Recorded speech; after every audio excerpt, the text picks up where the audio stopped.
정신 차려! 진정해. 이거 다 제가 딴판이야! 아니 거기! 전부 만든 판이라고. Halo guys, balik lagi ke channelnya Mimin. Gimana kabar teman-teman semua? Semoga baik-baik aja ya. Oke, di video kali ini mari kita lanjutkan review dari drama Blackout Snow White Must Die. Yang makin seru tentunya. Bagaimana reviewnya? Ini dia, by Mimin. Ternyata sebelum bundir, Guno itu sempat pulang ke rumahnya dulu dan juga membuat surat bundir. Dan dia juga sempat menatap foto-foto masa lalunya bersama dengan teman-temannya. Setelah itulah dia mengabari ayahnya, dia ada di gudang rumahnya Jungu. Dan akhirnya dia bundir. By the way, Pak Tua, mohon maaf, air mata Anda tidak membuat kami sebagai penonton sedih ya. Definisi apa yang kau tanam, itulah yang akan kau tuai. Sama seperti yang dirasakan sama Hyun Gutak saat ini. Nah, sementara itu ketika Choi Na-gyeom menceritakan semuanya kepada orang tuanya Shin Bo-young bahwa Byung-mo dan juga Min-soo sudah melakukan perbuatan yang sangat-sangat tidak baik kepada Bo-young. Mendengar hal itu, kedua orang tua Bo-young sempat tidak percaya. Nah, kemudian Na-gyeom bilang bahwa Pak Pol sudah memiliki bukti-buktinya. Setelah itu, ayah Bo-young langsung pergi bergegas ke kantor polisi bersama dengan istrinya untuk memastikan omongan dari Choi Na-gyeom. Dan akhirnya disinilah kita melihat sisi lain dari seorang Choi Na-gyeom. Dia awalnya sedih, tapi tiba-tiba tersenyum seperti ini. Teruskan ayahnya Byung-mo dan juga Min-soo itu mereka berdua menyiapkan beberapa gepok uang untuk diberikan kepada orang tuanya Shin Bo-young. Karena mereka tahu bahwa ayahnya Bo-young itu suka banget dengan yang namanya uang gitu. Terus ibunya Min-soo bertanya sebenarnya apa yang terjadi dan apa yang mereka sembunyikan. Karena dia curiga sama dua orang ini, terutama suaminya sendiri. Dan gak lama setelah itu datanglah ayah Bo-young marah-marah dan juga melemparkan batu hingga memecahkan kaca rumahnya Min-soo. Mereka semua keluar dari sana dan meminta maaf kepada ayahnya Bo-young. Terus kalian tahu apa yang mereka bilang? Mereka bilang Shin Bo-young dan anak-anak mereka hanyalah cinta-cintaan gitu loh. Itu terjadi atas dasar suka sama suka. Wow. Nah, di sini ayah Bo-young itu tidak mau menerima uang dari mereka dan dia bilang bahwa semuanya itu bukan berbicara tentang uang, melainkan tentang bagaimana nasib dari anak mereka.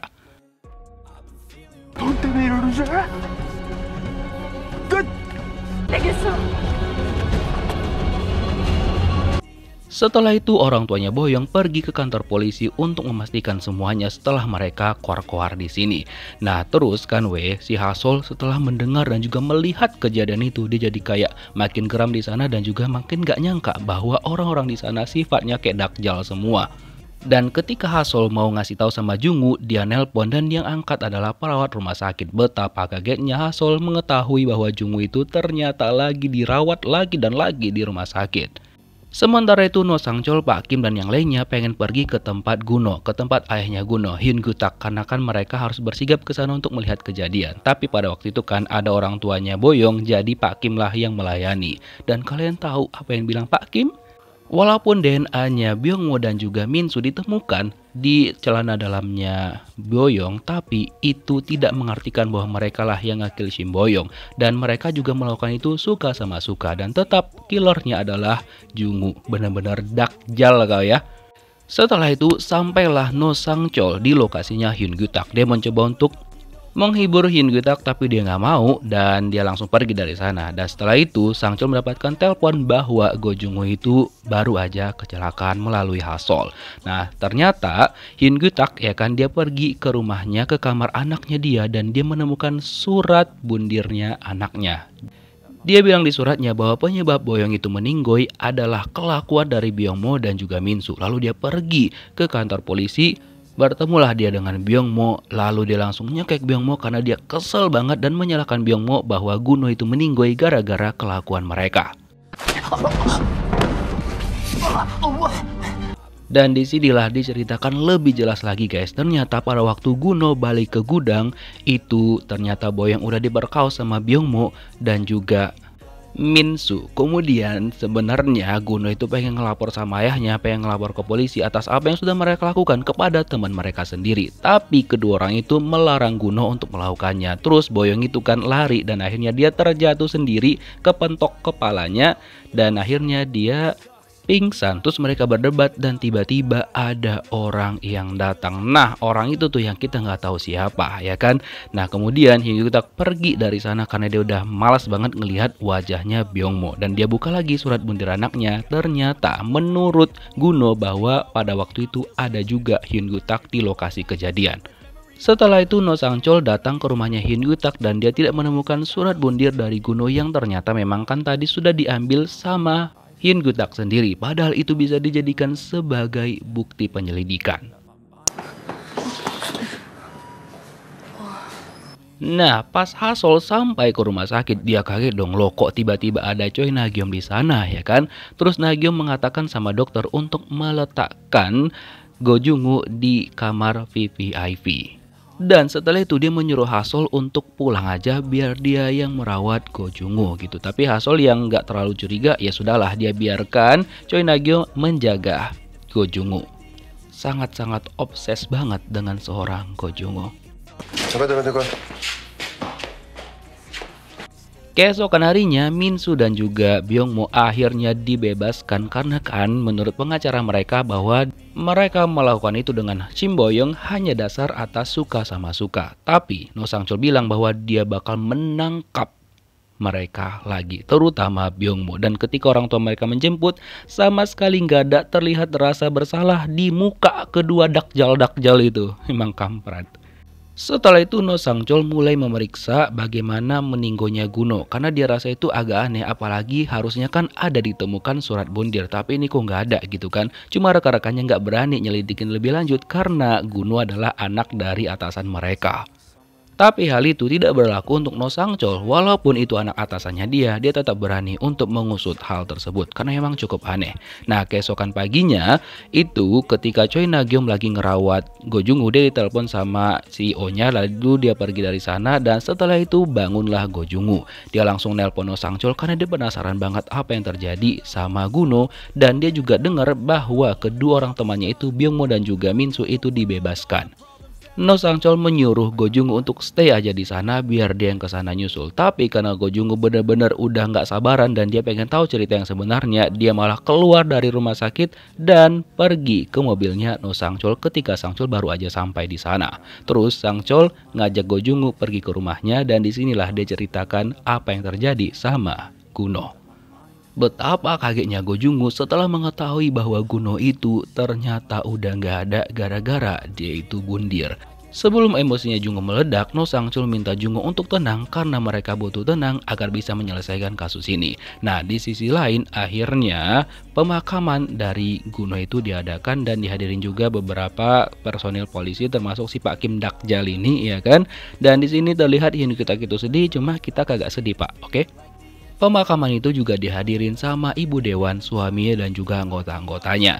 Nah, kemudian Ibu Dewan mengatakan bahwa dia pengen bertemu dengan Hyun Gyu-tak. Lalu akhirnya di sini dia kayak membongkar sesuatu gitu yang ternyata kenapa Pak Hyun Gyu-tak bisa mendapatkan jabatan yang sekarang itu karena bantuan dari Ibu Dewan. Jadi sekitar 10 tahun yang lalu, jadi Ibu Dewan ini meminta sama Hyun Gyu-tak untuk menyelesaikan kasus tersebut dalam waktu 3 bulan. Pokoknya harus dicari tahu tuh siapakah yang harus dikorbankan gitu kan.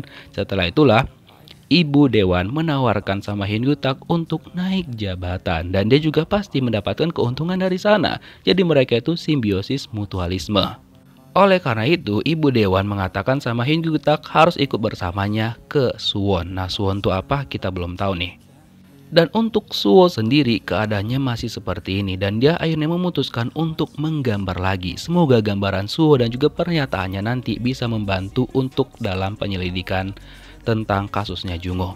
By the way, ayah Shin Boyong juga ternyata mampir di pemakamannya Guno, tapi dia itu lebih milih untuk diem aja dan juga malas berinteraksi dengan para dakjal. Nah, terus kan orang tuanya Byung-mo dan juga Minsu itu kayak nggak tahu tempat, padahal mereka tahu Hyun Gyu-tak lagi berkabung, ya kan. Mereka sempat-sempatnya berterima kasih sama Hyun Gyu-tak karena sudah membantu anak-anak mereka dibebaskan. Wah, Dan mereka juga terlihat tidak ada simpati-simpatinya dan bilang bahwa udah biarin aja, toh masih ada Byungmo dan juga Minsu kan yang kamu bisa anggap sebagai anak sendiri gitu. Wah, kok ada di atas Dakjal, ya itulah kelakuan mereka ya. Dan hal itu juga yang mereka sampaikan kepada ayahnya Shim Boyong. Dan mereka juga bilang bahwa udah nggak apa-apa gitu kan. Dan udah terima aja uang dari kita gitu. Nah di sini ayahnya Boyong masih malas untuk ngomong bersama mereka. Semoga konsisten ya. Sementara itu Go Jung-woo dan juga No Sang-chul mereka membuat urutan dan juga runtutan kejadian lagi untuk bisa benar-benar menyelesaikan kasus ini. Dan ternyata kalian tahu juga Choi Na-gyum itu memantau Go Jung-woo selama ini, benar-benar obses banget nih orang. Terus kan si bapak dokter dia itu kan memang rada gatal dengan pasien-pasiennya dia, terutama orang yang cantik sama kayak Mbak ini ya kan. Tapi Mbak ini kayak kelihatan kurang nyaman gitu. Untung aja sebelum dia beraksi datanglah Choi Na-gyum sehingga Mbak tadi bisa keluar dari sana. Dia selamatlah untuk saat ini. Tujuan Na-gyum datang ke sana karena ingin memohon lagi sama Pak Dokter untuk memindahkan ibunya Jung-woo ke Seoul. Cuma dokter bilang bahwa itu nggak bisa, harus atas persetujuan dari Jung-woo. Dan Na-gyum bilang dia peduli sama Jung-woo karena dia mencintai Jung-woo, katanya gitu. Terus tadi kan Jung-woo sama Sang-chul itu masih mengumpulkan bukti-bukti dan juga runtutan-runtutan peristiwa. Nah menurut Jung-woo bahwa ketiga temannya itu nggak ada yang bisa nyetir pada saat itu. Jadi pertanyaannya pasti ada satu orang lagi yang bisa nyetir yang mungkin ngebuang jasadnya Shim Boyong ke selokan. Dan yang menjadi pertanyaan lainnya adalah karena ditemukan sekop di kursi belakang mobilnya Jung-woo, cuma itu belum digunakan gitu kan. Dan mungkin si killernya itu pengen ngubur, cuma akhirnya berubah pikiran gitu. Dan menurut Jung-woo itu bukan nggak ada di situ sebelumnya, dan ayahnya juga nggak mungkin ngebawa hal itu karena sebelumnya dia juga meriksa mobilnya dan nggak ada sama sekali sekop itu.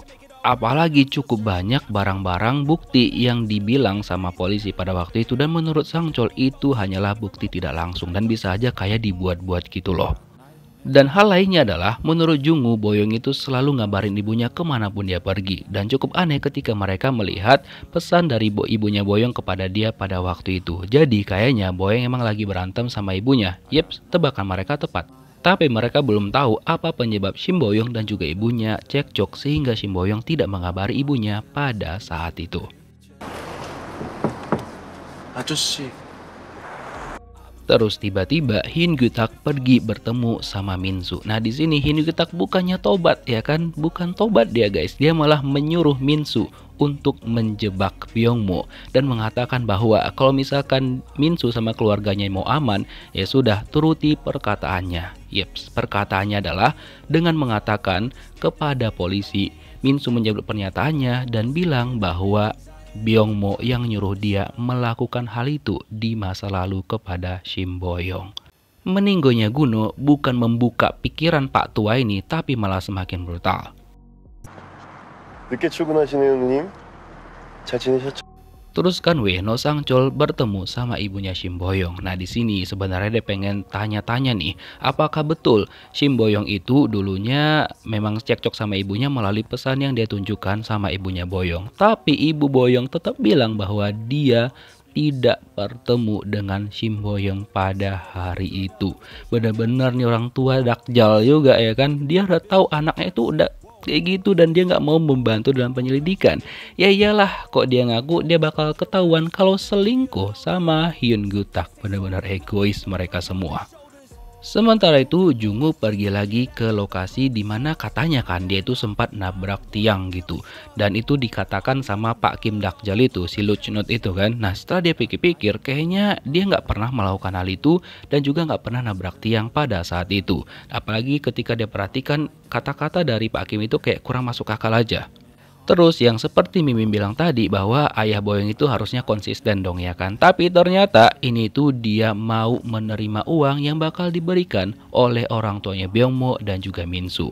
Walaupun sudah dilarang sama istrinya dan meminta mereka pindah dari sana dan menjalani kehidupan yang baru, tapi ayah Boyong nggak mau karena dia pengen menerima duit itu. Karena setelah dia lihat jumlahnya cukup banyak ya kan. Jadi dia pikir wah lumayan juga nih duit ya kan. Karena dia dilarang sama istrinya, akhirnya dia membuat KDRT lagi sama istrinya. Aduh, nggak ada yang betul. 여기 무슨 일로 오셨어요? Terus kan tiba-tiba Minsu datang menemui No Sangchol dan dia bilang dia bakal mencabut pernyataannya dan membuat pernyataan yang baru. Dan malamnya ketika itu Jungwoo datang ke rumahnya Byungmo bersama dengan Hasol dan juga No Sangchol beserta polisi-polisi lainnya. Akhirnya Byungmo ditangkap lagi atas dasar pernyataan dari Minsu yang menyebutkan bahwa dia disuruh sama Byungmo pada saat itu. Dan sebelum dibawa pergi, Byungmo menyampaikan sebuah pesan kepada Jungwoo bahwa semua itu adalah ide dari seseorang yang mereka kenal dan juga cukup akrab, yaitu Choi Na-gyom ataupun Dokmi. Jadi menurut pernyataan Byungmo bahwa mereka itu disuruh sama si Choi Na-gyom ini, dialah otak dari semuanya. Nah lalu Sangchol memiliki ide, dia nyuruh Jungwoo untuk pergi ke rumahnya Choi Na-gyom untuk memastikan semuanya. Jungwoo setuju karena dia bisa memastikan kalau misalkan dia udah ngobrol sama Choi Na-gyom. By the way, Minsu nggak hanya berbohong sama polisi, tapi dia juga berbohong sama orang tuanya. Dia bilang bahwa memang betul bahwa Byungmo lah yang nyuruh dia melakukan hal itu. Nah, karena nggak terima anaknya difitnah seperti itu, ayahnya Byungmo datang dan bilang bahwa Byungmo itu tidak mungkin seperti itu dan dia tidak mau bahwa hanya anaknya saja yang menanggung semua itu. Akhirnya cekcoklah mereka dan kalau tipikal ayahnya Minsu dia bodo amat, yang penting anaknya tidak kena ya kan. Dan dia suruh Minsu keluar dari sana dan Minsu bertemu sama Hasol, dia meminjam sepedanya Hasol, motornya dia, cuma nggak tahu tuh dia mau kemana. Dan Pak Dokter tiba-tiba mendapatkan paket kiriman dan ketika dia buka itu adalah seperti jepitan rambut atau aksesoris yang dulu dipakai sama Daeun. Wow. Siapakah yang mengirim itu guys? Panik nggak tuh? Nah, by the way, Go Jungwoo akhirnya datang ke rumahnya Choi Na-gyom. Seneng kali dia ya kan, wah tumben nih Ayang datang ke rumahku ya kan. Dia serulah duduk, dia kira Jungwoo itu mau bersapa sama dia ngobrol santai, tapi ternyata Jungwoo langsung to the point dan nanya kemanakah Choi Na-gyom pada hari itu. Karena dia tahu bahwa Na-gyom juga datang ke gudang. Ditambah lagi pernyataan Byungmo bilang bahwa semua itu adalah idenya Choi Na-gyom. Terus Na-gyom memutarbalikkan fakta. Dia bilang bahwa Byungmo memaksa dia dan memeras dia semenjak dia jadi artis, banyak uang. Jadi Byungmo itu mungkin butuh uang, jadi kayak sering ngancam dia dan juga membuat cerita bohong seperti itu. Go Jungwoo bilang bahwa ya udah, gak usah tinggal di sini dan pergi aja ke Seoul. Dan dia pura-pura percaya sama omongan dari Choi Na-gyom. Dan kalian tahu fakta yang sebenarnya adalah ketika itu memang setelah Jungwoo dan juga Boyoung habis berantem ya kan, Boyoung pergi lari dan ternyata di situ kan ada Byungmo, Minsu dan juga Choi Na-gyom. Dan ini awal mula sakit hati mereka sama Jungwoo. Ketika itu kan mereka ngajak Jungwoo untuk minum-minum, cuma Jungwoo lagi pening ya kan, jadinya dia nggak mau. Nah, ternyata yang datang ke gudang pada hari itu adalah Choi Na-gyom dan dia kayak sebenarnya Boyoung tuh masih bisa diselamatkan, tapi dia malah ngekill Boyoung. Dan betul yang dikatakan sama Byungmo bahwa itu semua adalah ide liciknya dari Choi Na-gyom. Sejauh ini sih sesuai novelnya. Gimana kelanjutannya kita lihat di next episode. Thank you for watching guys. See you next video. Bye bye. No luck, everything feels like you're sticky stuck. I'm lost, handcuffed to the bed where I sleep. Don't give a fuck, can't stop. Unplug, feeling overwhelmed. I think I've had enough. Gotta find a way to get some energy. Gotta find someone who's a good friend of me. I need purpose to make it all worth it. I'm still searching and I'm